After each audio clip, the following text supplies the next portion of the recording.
Former Lexington news anchor and radio personality Sue Wylie died after a car crash last night. WKYT's Samantha Valentino is taking a look back at Wylie's long career here in Lexington.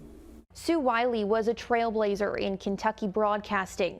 Today, she's being remembered for her long career as the Commonwealth's first female news anchor. She wasn't just put out there as the first, but she was really the best when she started, and she got better and better. Sue Wylie spent 30 years in front of the camera at Lexington's NBC affiliate. Throughout her career, she was known to ask the tough questions, especially on her political show, Your Government. And she would have a thing that it would be like, did you see what Sue Wylie had? Another trailblazer in Lexington television is WKYT's Barbara Bailey, who was on air for more than 40 years. She considered Wylie a respected competitor who opened doors for many others.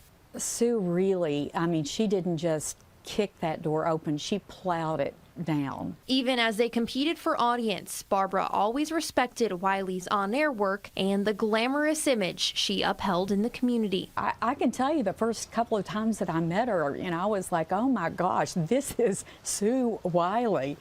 But she was always very kind to people.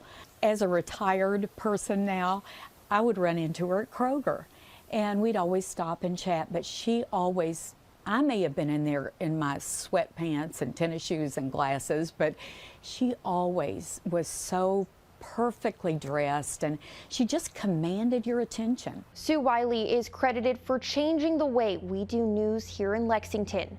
She remains an inspiration to many and will be greatly missed. In Lexington, Samantha Valentino, WKYT. And Wylie was also a longtime staple and host of her own show on WVLK Radio, where she retired in 2013. She was inducted into the Kentucky Journalism Hall of Fame in 1999.